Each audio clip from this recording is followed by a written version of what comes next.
Assalamualaikum warahmatullahi wabarakatuh. Saya Zahratul Jannah dari program studi Pendidikan Bahasa dan Sastra Indonesia.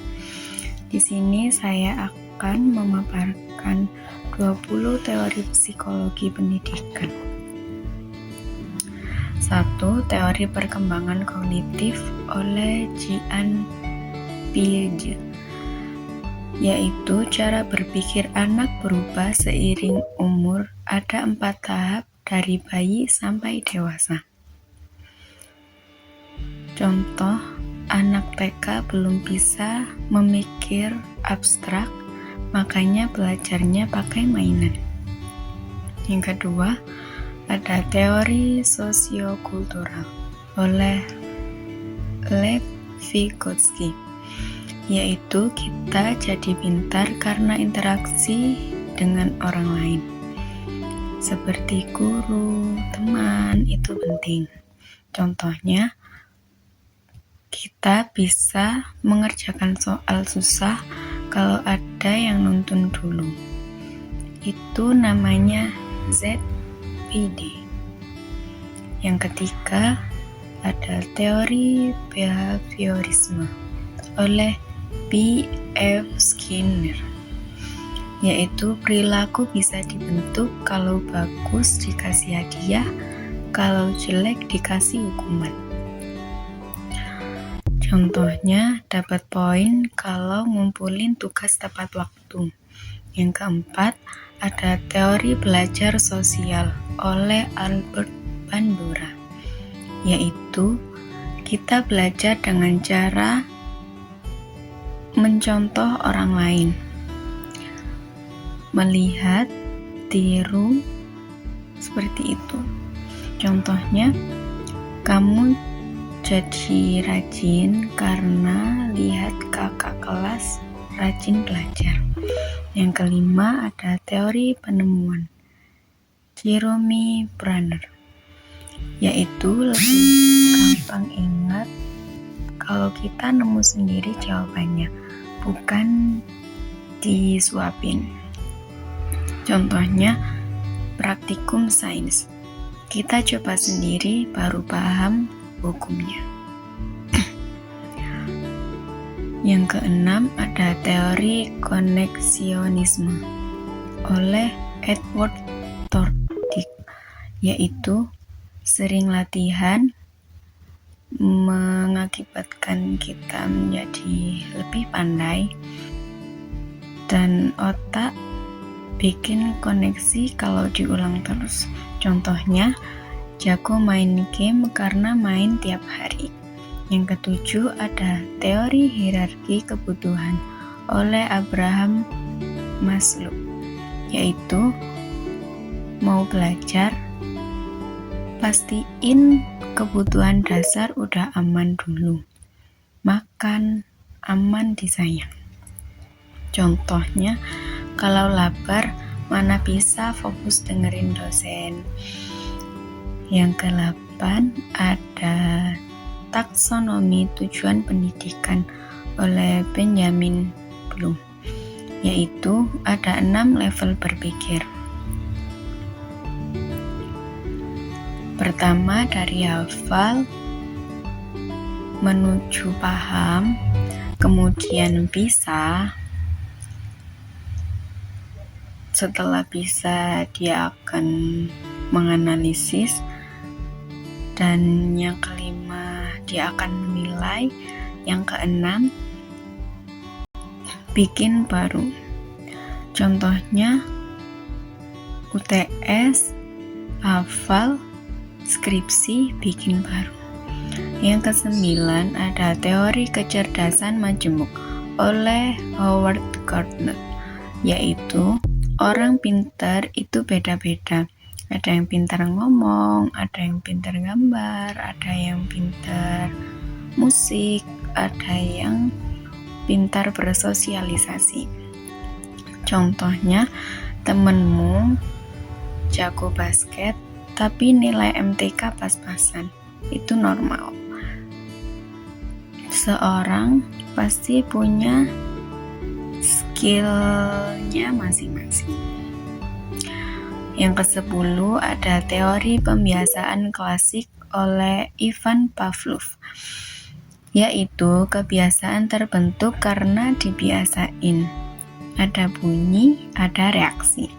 Contohnya, dengar bel istirahat langsung lapar, padahal baru 10 menit.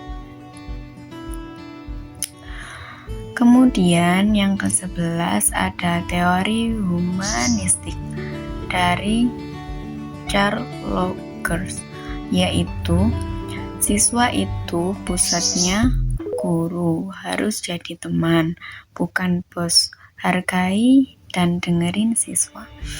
Contohnya, kelas diskusi, bukan ceramah seharian.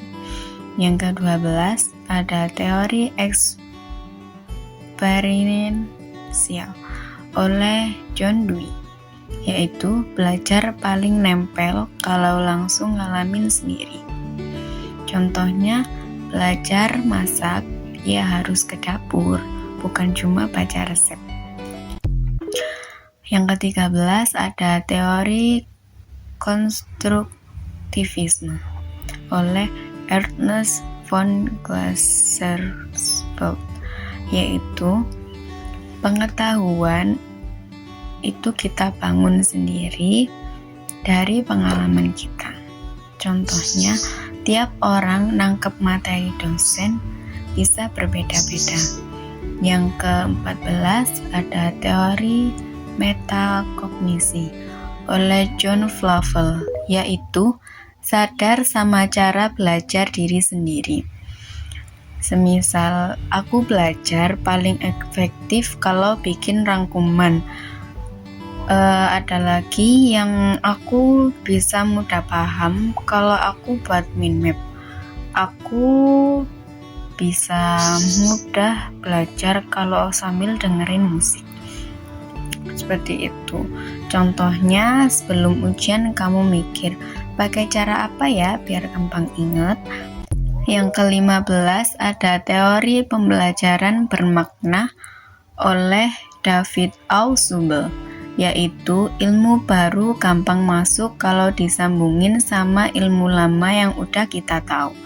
Contohnya, belajar jantung dikaitin sama pengalaman kamu pernah deg-degan.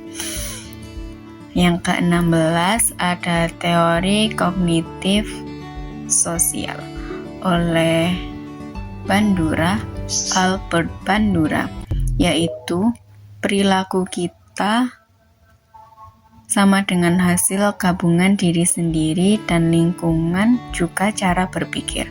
Contohnya, kamu rajin karena kamu mau,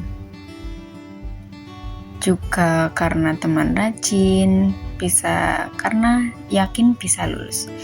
Yang ke-17 ada teori disiplin positif oleh Rudolf Dreikurs, yaitu anak nakal biasanya mau cari perhatian atau rasa kasih sayang. Kasih pujian saat dia baik. Contohnya, daripada marahin, lebih baik apresiasi pas dia diam. Yang ke-18 ada teori self-determination oleh D.C. Ryan, yaitu kita semangat dari dalam kau punya 3 hal. 1. Bebas milih. 2. Merasa bisa. Dan 3. Merasa diterima.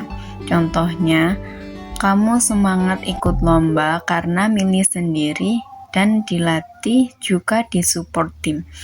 Yang ke-19 ada teori belajar observasional oleh Albert Bandura, yaitu bisa belajar tanpa ngalamin langsung, cukup lihat orang lain. Contohnya, lihat tutorial YouTube langsung bisa masak. Yang ke-20 ada teori neuroedukasi oleh Kin, yaitu otak suka belajar kalau suasana seru, ada emosi, dan nyambung sama kehidupan nyata. Contohnya, belajar sejarah, pakai film lebih inget daripada baca buku tebal. Sekian pemaparan materi yang bisa saya sampaikan. Ada kurang lebihnya, mohon maaf.